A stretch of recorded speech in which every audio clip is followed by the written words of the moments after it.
Hello and welcome to another episode of the Maxi-Geek Show. Today is Friday, August 12th, and this is episode number 31.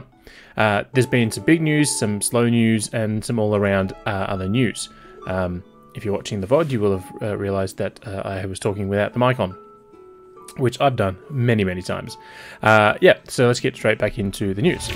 The first bit of news is all around Call of Duty, specifically an event called Call of Duty Next, which is set to take place in Los Angeles on the 15th of September. The problem is we don't know the time for this event. So we expect it to be around 3 AM on the 16th for us, 3 AM Sydney time, purely because that is the time generally when Call of Duty announcements are sort of revealed to the world.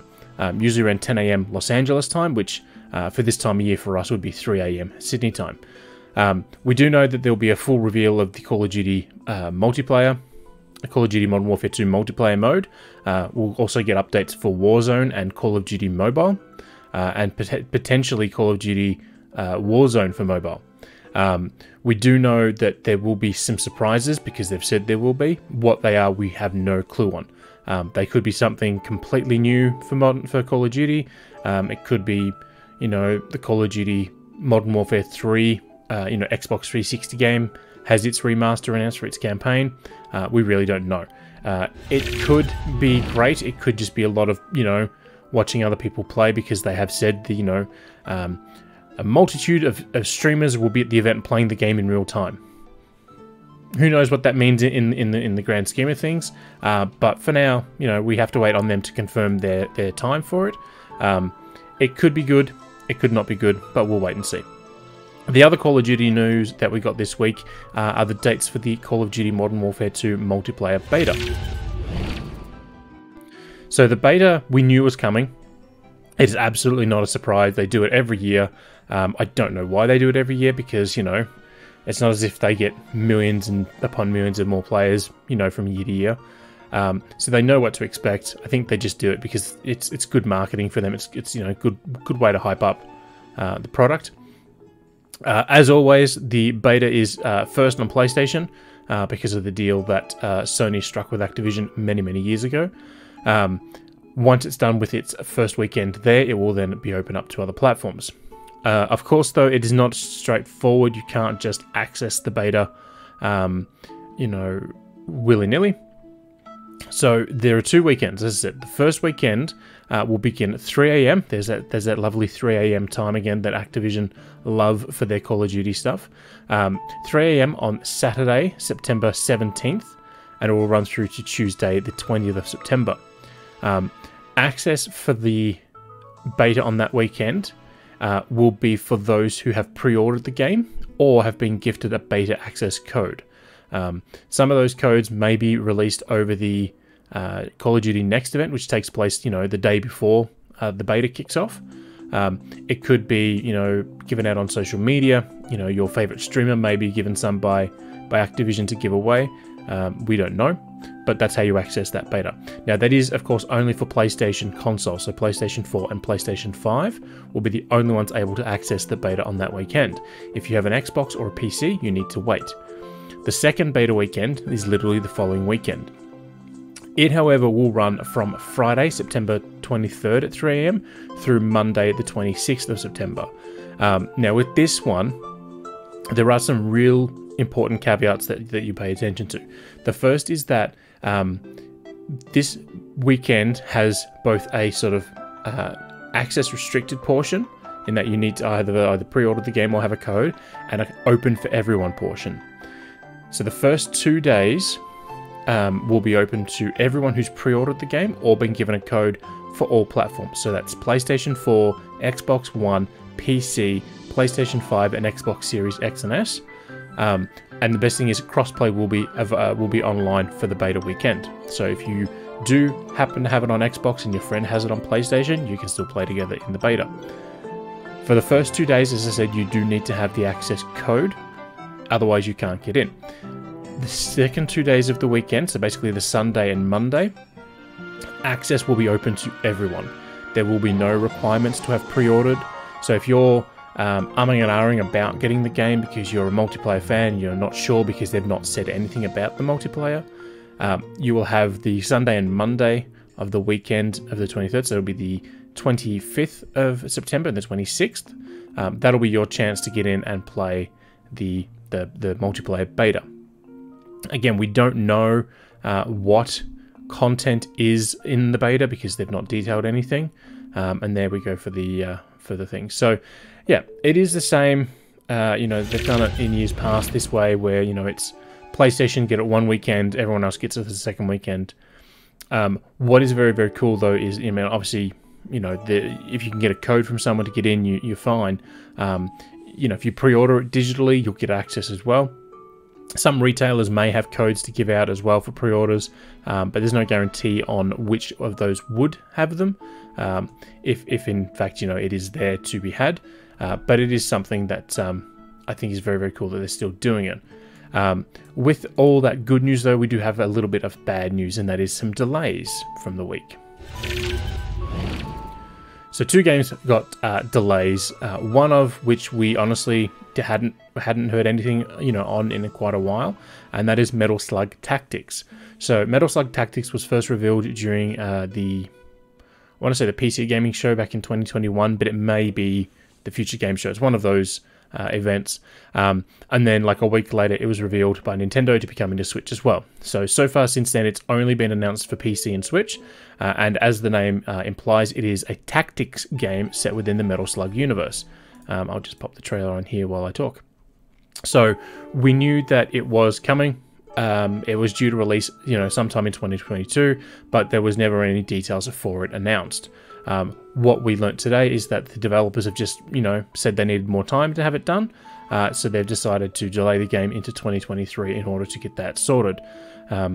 As you see here in the trailer, it is a tactics game. It's very much like Final Fantasy Tactics, or, you know, from this year we had Triangle Strategy from Square Enix. So if you're a fan of that genre, this is definitely going to be one for you. If you're a Metal Slug fan, this is the first new Metal Slug game in a number of years. So that should also make you very happy. Beyond that, we don't know any other details other than that, you know, it is sort of coming. But yeah, we did get this new piece of artwork, you know, when they announced the delay, because, you know, they sort of said, you know, people are going to be upset, but, you know, new artwork makes everyone happy. It's not exactly true, but, you know, I appreciate what they were trying to do. The other delay that happened is a bit of a surprise, and that was that Marvel's Midnight Suns from 2K has been delayed until sometime in fiscal year 2023. Now, I'll set a bit of story for this one. Marvel's Midnight Suns was announced last year, and they dated it for March. They dated it when they announced it. They were so confident when they first revealed the game that they dated it then and there. It is extremely rare for a game to have that happen. You know, we saw Starfield. They, you know, revealed it last year, dated it for this year. It's since been delayed. So it's very, very, very rare for a game to be announced and dated and hit that date all in the one time. So it was late last year, or very early this year. They said, look, we want more time, so we're going to delay it till October. So October 8th was the new release date for this one. It was, you know, on track. 2K have started pumping out, you know, videos showing off the various characters here and there.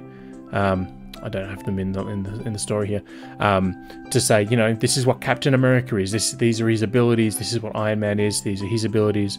But they're also doing like lore dives. So, you know, if you've never seen the Captain Marvel movie, or you have seen it and you don't really understand who she is and why, you know, that character is important, they're doing deep dives into the lore of the character. Not the lore for the game, but the general character lore. So when you pick up the game and you start playing as Wolverine, you know, you actually have an idea of why Wolverine is the way he is.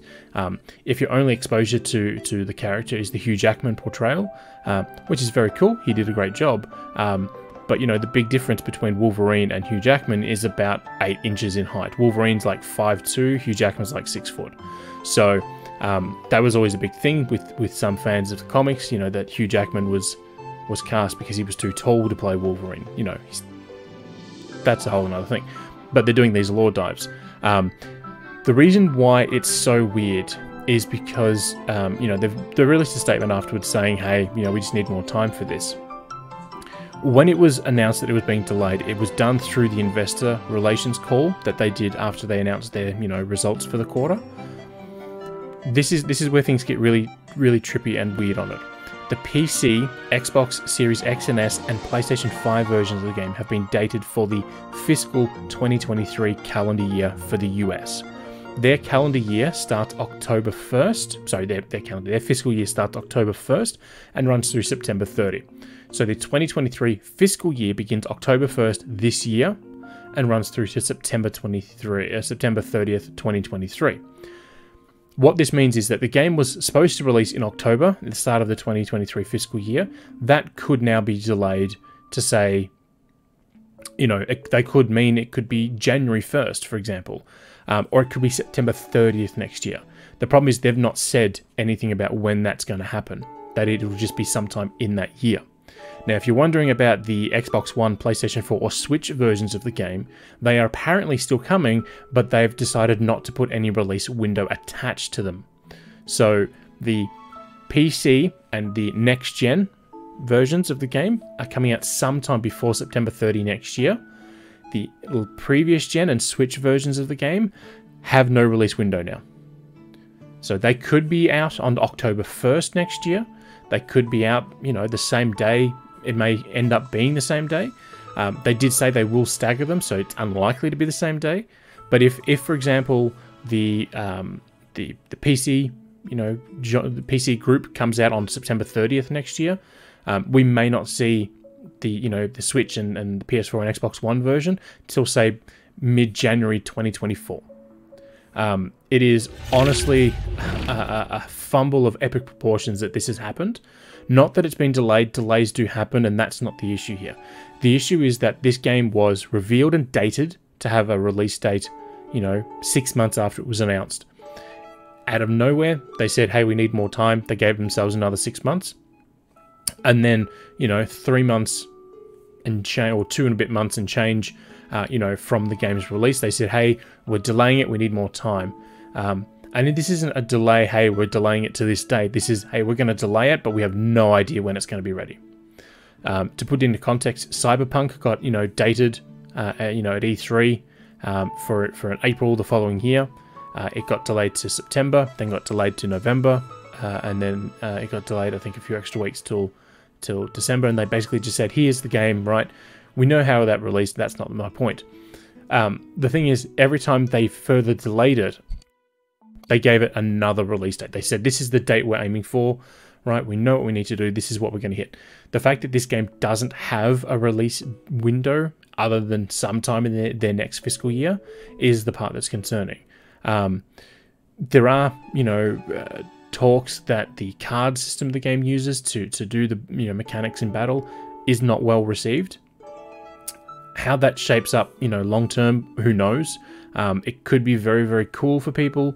They may really like it. Other people may not. Now, the developer is of course Firaxis. They're the people that have made the Civilization series and the XCOM series, so they do know a thing or two about turn-based, games. They're obviously trying something very, very different with this one.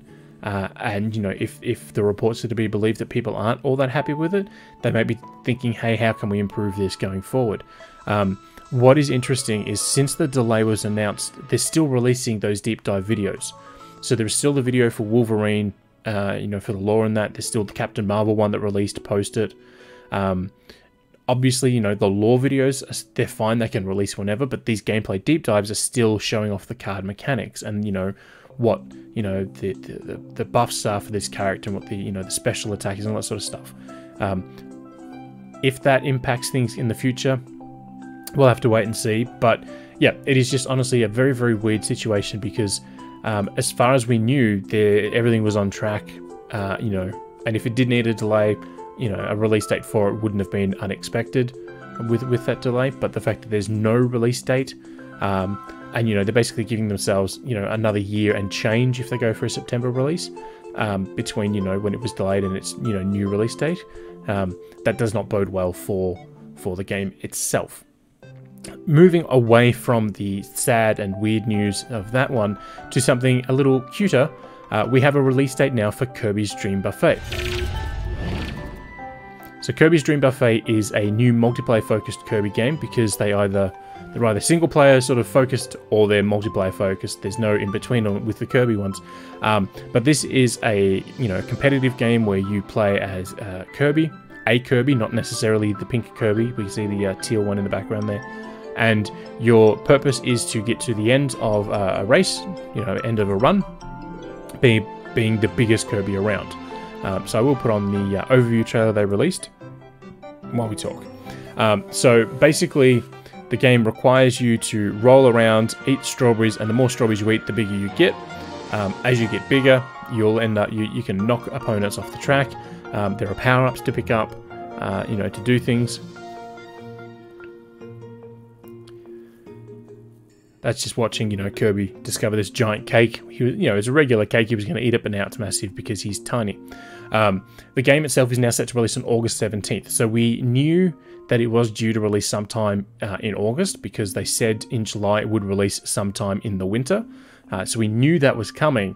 But the actual release date, we got that given to us in the Kirby concert last night. So the Kirby concert was this.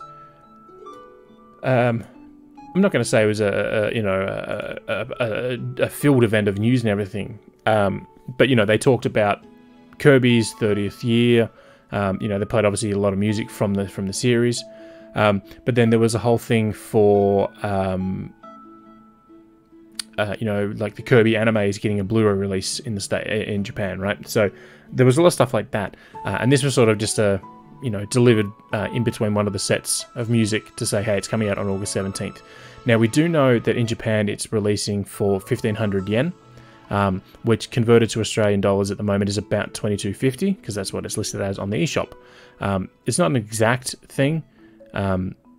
Basically, if you take whatever, if you see 1,500 yen or 2,500 yen or 5,000 yen, what you can do is put a period in between the first two and the last two numbers, and then if you add, say, 25% to it, you'll get a rough version of the the Australian dollar amount. So we are paying a bit of a markup. In the US, they're paying $11 for it, or I think it's $11.99, which is only about $14.50 Australian, or like $15. So it's not exactly a pretty cheap comparison, but hey, it is what it is.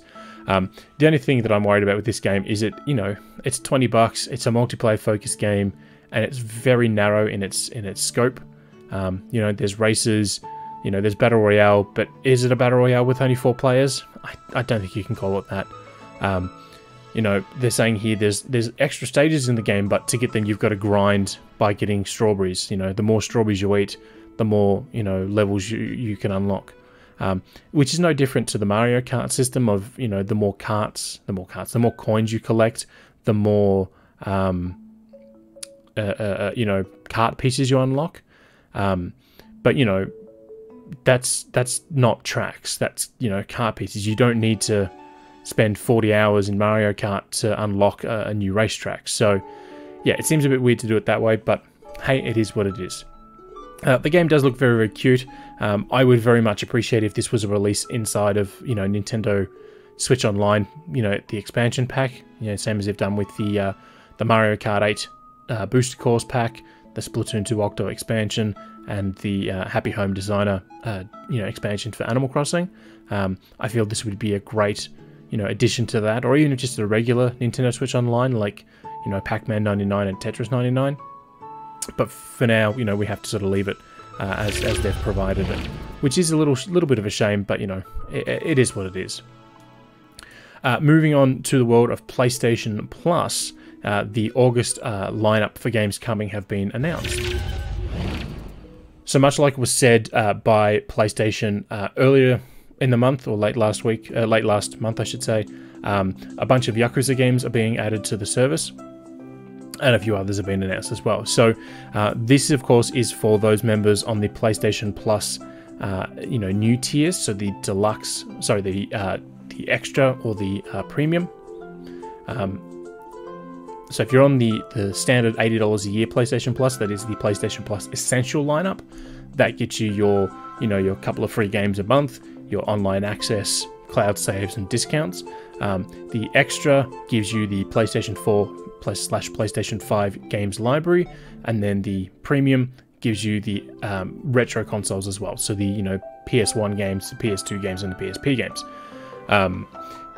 The new games coming, they will arrive on the 16th of August, so next Tuesday. That will be Yakuza 0, Yakuza Kiwami, and Kiwami 2, or Yakuza Kiwami 2, which is sort of the first 3 games canonically in the series. They are remakes though, the Kiwamis are the remakes of the games, but they'll be there. Dead by Daylight is also being added to the service, along with Tom Clancy's Ghost Recon Wildlands. Both of these are, you know, multiplayer-focused titles. Obviously, Dead by Daylight requires multiplayer. Tom Clancy's Ghost Recon Wildlands, you can play it completely solo.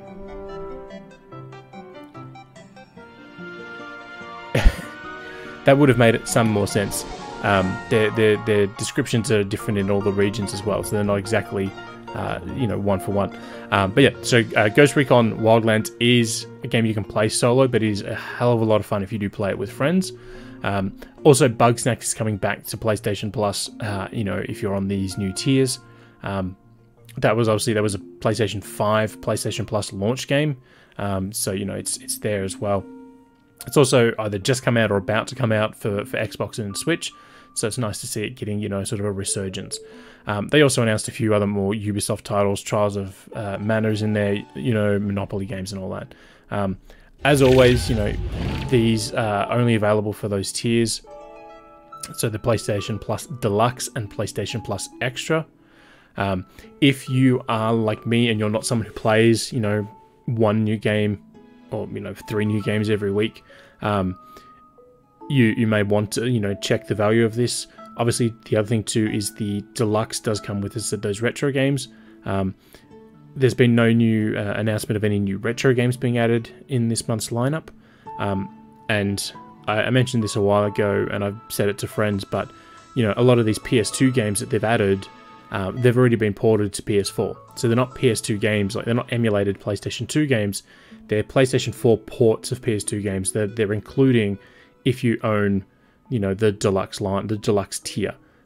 If you want, you can just go to the PlayStation Store and buy them anyway.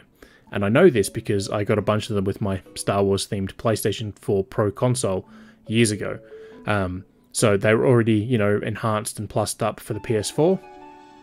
And now they're included in this membership, you know, because they're technically PS2 games, but they're PS4 versions of them. So yeah, it's very weird. It's one of those things where it's... The value has to be there if you only have the PlayStation platforms. If you don't own anything else, you know, this is a good way of doing it. The other way of looking at it too is if you do have children who, you know, maybe haven't played some of the older games, or, you know, maybe you want to spend your $130 or $180 a year to get these extra tiers, to have sort of a permanent library, that is definitely an option for you as well. If you're a casual gamer though, the monetary value isn't really there, unless you're playing through all these games pretty consistently.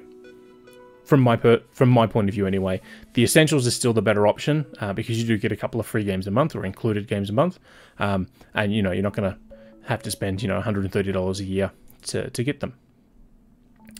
Obviously, last weekend was EVO in Vegas. EVO is the Smash. It is the fighting series, where they you know, they have a lot of people going in to play the games to, you know, become the best Street Fighter player, the best Mortal Kombat player, all that sort of stuff. We did get the reveal of 2 new fighters for Street Fighter 6.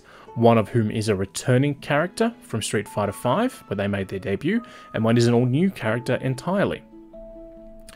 So we have 2 characters. We have Yuri returning. She was a character in Street Fighter 5. She's the one here with the, you know, the horns and the pink and the purple and black hair. And then we have Kimberly. Kimberly is a sort of martial arts boxer fighter. I'll put the trailer on here so you can watch it. So yeah, so Kimberly is a completely original character. This is the first game this character will have appeared in. And then Yuri is, you know, a character returning from Street Fighter 5. What is very interesting about this is, you know, they're still not confirmed all the platforms because they're being very coy about it. But what I think is funny is that this is being made on the RE engine, which is the same engine that Resident Evil Village, Monster Hunter Rise, Ghosts and Goblins Resurrection, that it's all being made on. So Capcom are starting to use this engine in a lot more games than, you know, just Resident Evil. Very much like how DICE and their Frostbite engine is the engine that powers a lot of the you know, EA games. Snowdrop is the engine from Ubisoft that, you know, Assassin's Creed is in. Not Assassin's Creed. Oh god, was it? So Division is the game that started. The Avatar game is in Snowdrop. Mario plus Rabbids is in Snowdrop. And Immortals Phoenix Rising and Starlink. They're all in Snowdrop. Assassin's Creed is still using a modified version of Anvil from memory. But yeah, so, you know, these companies are all they're starting to make their own in-house engines, you know, so they know what they're doing with them. So it's nice to see, you know, Capcom, you know, using their engine to make Street Fighter. The reason why I mentioned it is because that engine supports every platform. So, you know, we have it on Switch with Ghosts and Goblins and Monster Hunter Rise. It's on PC for all their games there. It's on, you know, PlayStation and Xbox. So there's technically no reason why Street Fighter 6 can't appear on all the platforms. If it does come to Switch, you know, if it is something they're looking to do, I doubt it will be the same game because, you know, Street Fighter 5 runs at 60 frames a second. Because, you know, if Street Fighter doesn't run at that, you know, perfect frame rate, people complain. So yeah. It is nice that they're doing this. We're not expected to see the game in full until 2023 when its, you know, release window draws closer. But it's very cool that they are releasing more and more information, even if it is in, you know, bits and pieces as we go. There's obviously a lot of Splatoon news over the week as well with the Splatoon 3 Direct. I will only get to cover 2 bits in here. We're not going to get into all the details because there is just so much. The first thing we're going to talk about, though, is the Splatfest. The fact that it is returning to the game and that they're also hosting a Splatfest world premiere in a couple of weeks. So Splatfest is the, you know, the in-game system where you would choose a side. You know, do you prefer mustard or tomato sauce? You know, chocolate or peanut butter, stuff like that. And then you would pick your team, you battle it out, and then, you know, the winning team is, you know, the deciding thing. It's basically just a, you know, very fancy voting system. In Splatoon 3, they're taking the effort of 3 into the Splatfest by adding in a 3rd colour. So the world premiere will be available to download from the 25th of August, but the actual event won't start until the 27th of August at 10 AM, and it will run for 12 hours. So what will happen is the first 6 hours of the event, you will pick your thing, rock, paper, or scissors, being the one that they're testing out.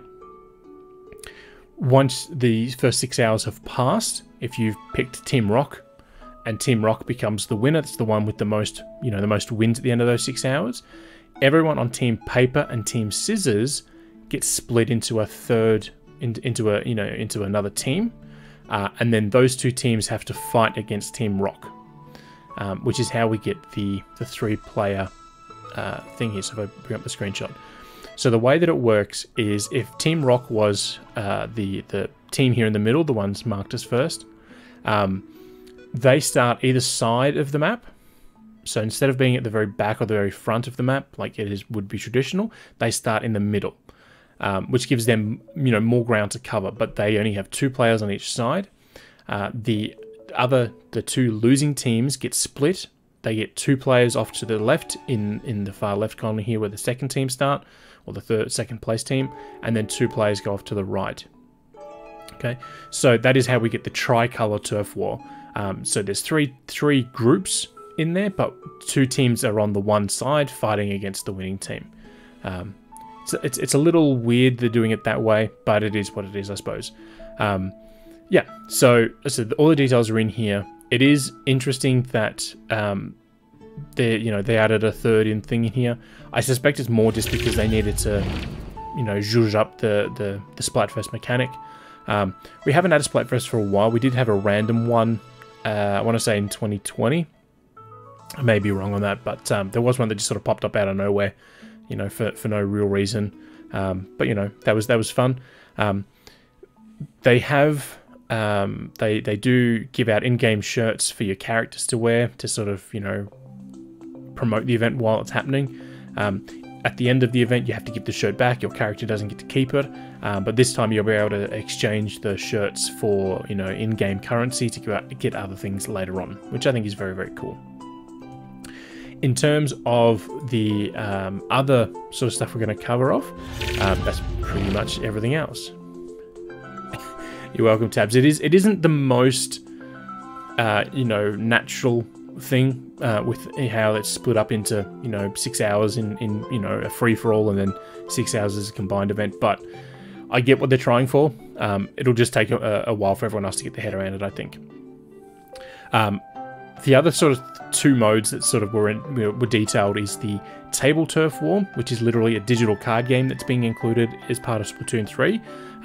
That to me is something that should be released separately. That seems a little weird.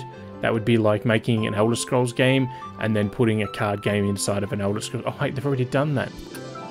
That would be like, you know, making a Halo game and then putting in, you know, a random, you know, mode to do something. Oh, they do that too. Obviously, this isn't new. We've had companies do this all the time. You know, Witcher 3 had Gwent. That became its own thing. Elder Scrolls had a digital card game. They cancelled it because of whatever reason.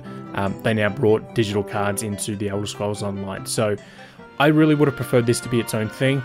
If it does do well, if Nintendo see the numbers, maybe it will become its own thing. Maybe it'll become an actual mobile game. But I suspect once people know what all the cards are, that'll become its own game as well in the real world. The other thing they detailed is Salmon Run. The only real thing for Salmon Run that matters, you know, we got information on the new boss Salmonids, we got, you know, for the King Salmonids and all that sort of stuff. The only thing that matters is that it's not you know, restricted anymore. So Splatoon 2, when they had Salmon Run, they would open it up like on a Tuesday and a Friday, and it would be Tuesday from 7 PM till 10 PM. You know, on a Friday it might be 4 PM till 7 PM. If you weren't able to play during the times that it was open, you missed out. You couldn't just jump in with friends and do a run of, you know, a game of Salmon Run.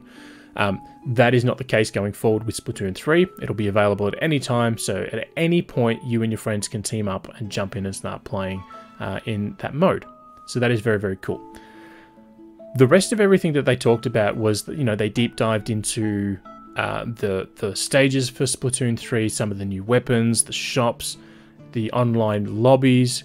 There was so much information in the Direct, they didn't even cover everything. For example, if you have save data on your Switch from Splatoon 2, you'll get a boosted start in Splatoon 3. So you'll be given a few extra ranks, some extra bonus weapons and other bits and pieces for having save data. They didn't mention the fact that the server will now store your information for your character. So currently in Splatoon 2, if you do lose your save file, because let's say you bought a new Switch, or, you know, for whatever reason you reset your Switch and you lose your save data, you lose your progress because it was all stored locally. Going forward in Splatoon 3, that is not the case. It'll all be stored on the server.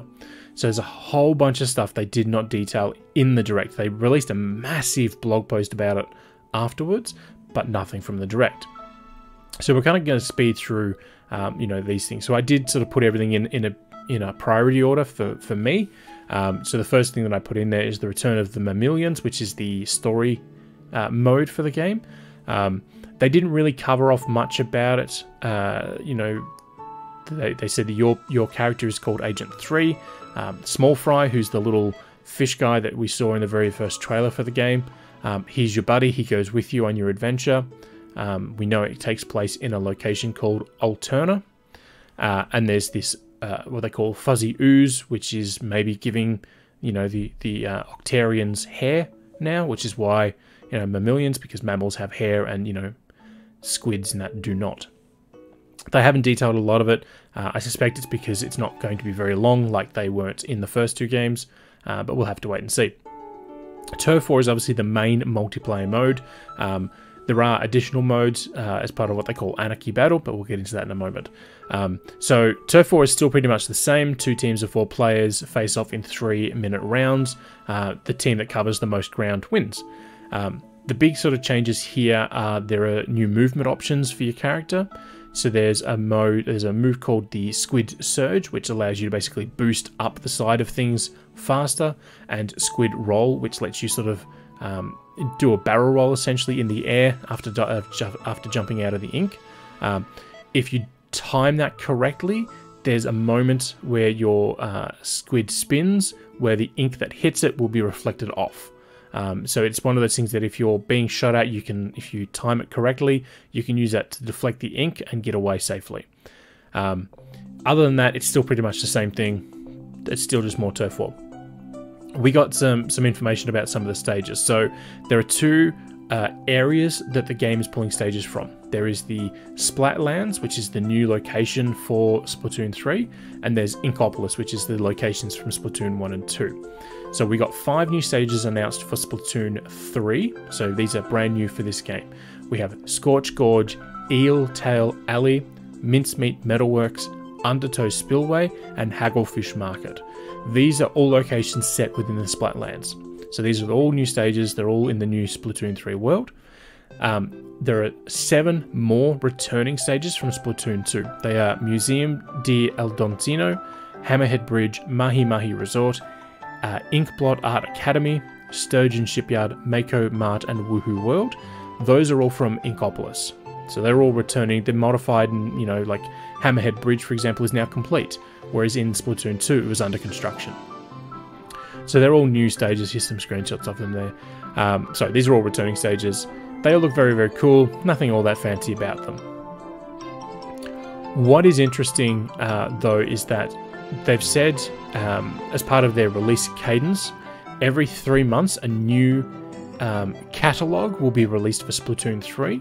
That catalogue will contain new gear for your characters to wear, so new hats and shoes, new weapons for them to use, and new stages.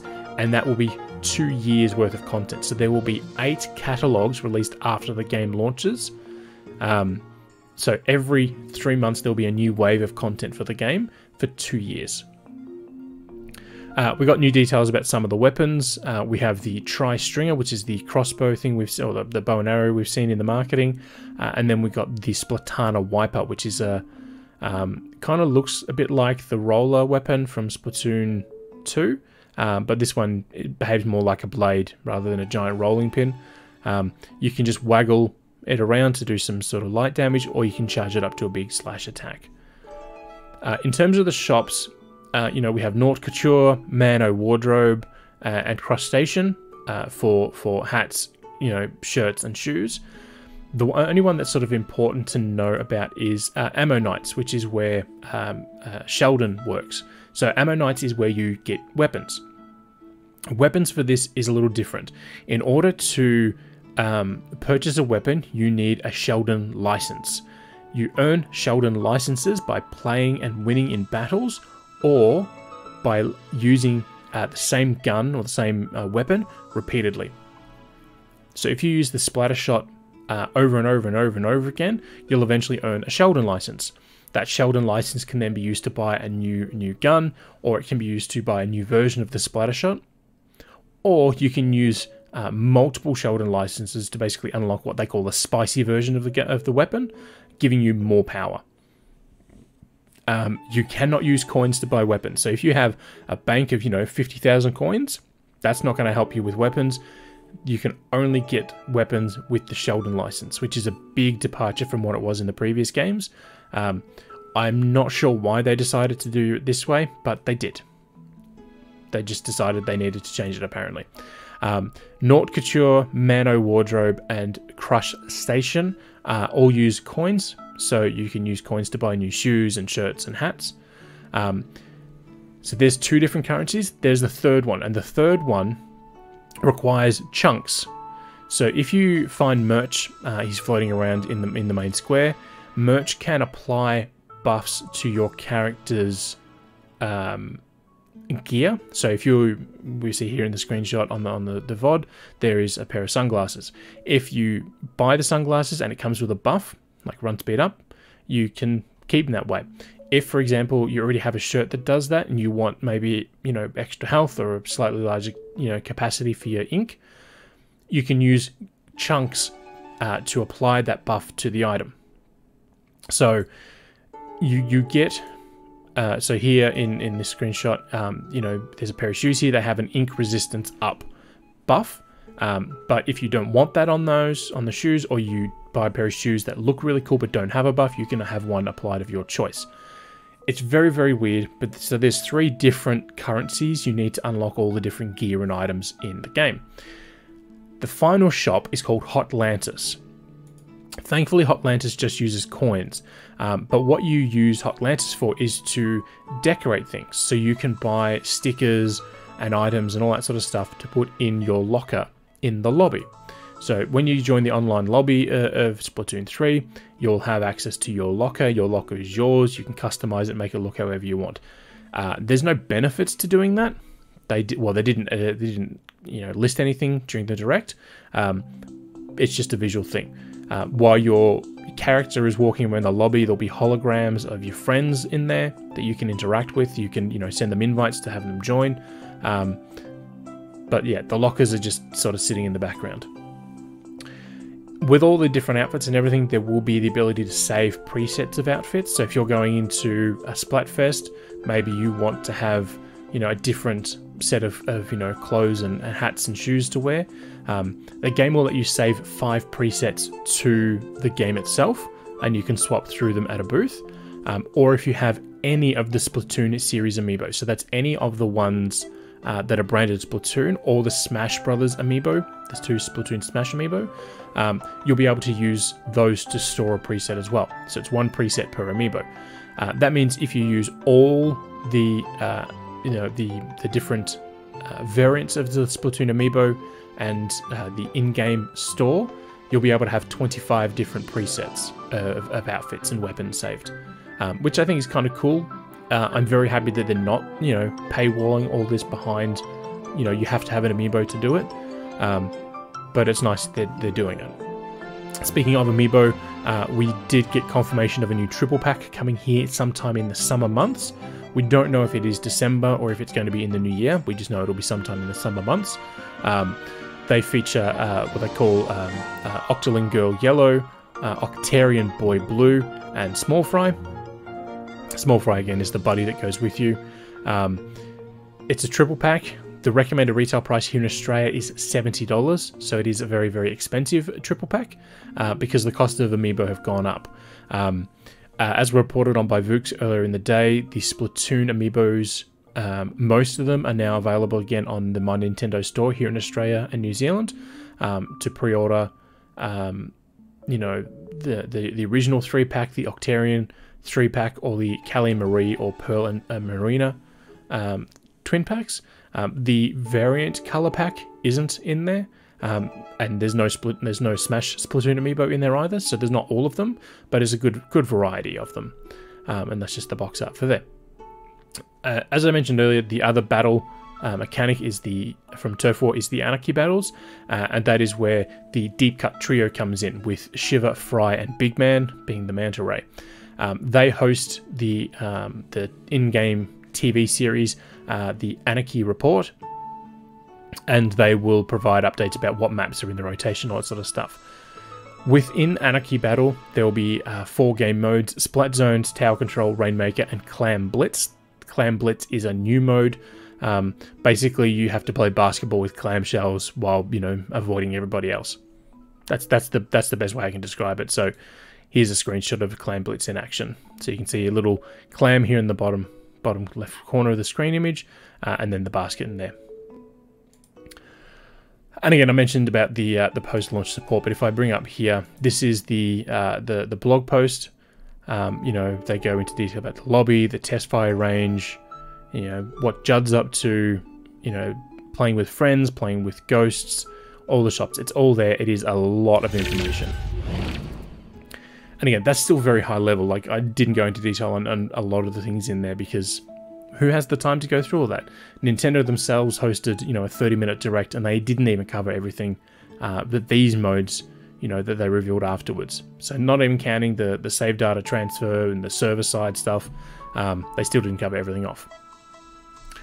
Right, we are towards the end of the show, which means we now need to look at the games that are coming out in the next 7 days. Obviously, today is a Friday, and we generally don't have games drop over the weekend, outside of, say, the THQ Nordic Showcase tomorrow morning, where we may have something appear. So that means we're looking from Saturday the 13th of August through to Friday the 19th of August. Next week is a loaded week. So on the 16th, we have the release of Blossom Tales 2: The Minotaur Prince for PC and Switch. Rollerdrome will arrive for PC and PlayStation platforms. And then Tribes of Midgard will get its Season 3 release for PC and PlayStation, as well as its debut on Switch and Xbox platforms. We'll also see the release of Way of the Hunter on PC and next-generation consoles. On the 17th, we'll see the release of Kirby's Dream Buffet for Switch, which we talked about earlier in the show. And then we'll also see Little League World Series Baseball 2022 from Game Mill, who do a lot of things for, you know, Nickelodeon. That'll be coming to all the platforms on the 17th. A day later, on the 18th, all platforms will also get another sports game in Cursed Golf, which is the RPG-ish golf game, the side-scroller one from Thunderfall. The same day, so still on the 18th, we'll see RPG Time: The Legend of Wright come to Switch and PS4. It did release on Xbox and PC late last year. We'll also see the release of Thymesia for PC, Switch, PS5 and Xbox Series X and S. Finally, it was due out this week. The team needed just an extra day or so of polish, so they pushed it back a week. The team themselves are based out of the Ukraine developing this one, with Team 17 doing the publishing. So the fact they were still able to commit to their timeline and have only a minor delay is a very, very cool thing. We'll also see the release next week on the 18th of We Are OFK. That is the game that is basically like a documentary about this game, this band that makes music in Los Angeles. It will release 2 chapters on the 18th, and then every week after that we'll release another chapter until all 5 chapters are out. It looks interesting. If you're into the indie scene, it's definitely one to look out for. Finally, on the 19th, we will see the release of Cloudpunk for PS5. That was released last year for Xbox and PC, so it's now just getting landed on another platform. And then next Friday, we will see the release of Madden NFL 23 for PC, PlayStation, and Xbox, which is, you know, the next entry in the Madden series. It's also a celebration of John Madden himself, who passed away late last year. That's it. That's the games that are coming out next week. Yes, it is a very, very big week, especially for the middle of August, which is traditionally the quietest month of the release calendar. We generally shouldn't have a lot in August because it's usually Madden, because it's every year it comes out. But it's usually the time when people have they take time away from work to sort of recharge before the final push later in the year. But that's it. That's us done for another episode. As I said, there was a lot of news in terms of detail about things.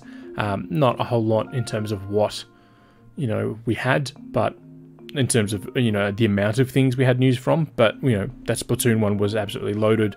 And then, as I said earlier, the Marvel Midnight Suns game being delayed randomly also was, a complex situation. We'll be back on Friday next week for another episode of the Maxi-Geek Show. We record these every Friday, normally at 7 o'clock. Today we had to start a little bit earlier. We'll be back to our normal time next week. We'll be back on Tuesday for another episode of of our Games Bond stream. We're playing through the Legends series, the Legends game, I should say. We have done the Goldfinger. We're now on Her Majesty's Secret Service, which is the only Bond film to have one actor play the role, and that was George Lazenby, who's an Australian. So we'll be playing through that storyline on Tuesday, and this will be back on Friday for more Maxi-Geek Show. So thank you for watching. If you watched live, if you did watch the replay, I hope you enjoyed it. If you like what we do give us a follow. Otherwise, we'll see you next time we're online, and until then, happy gaming.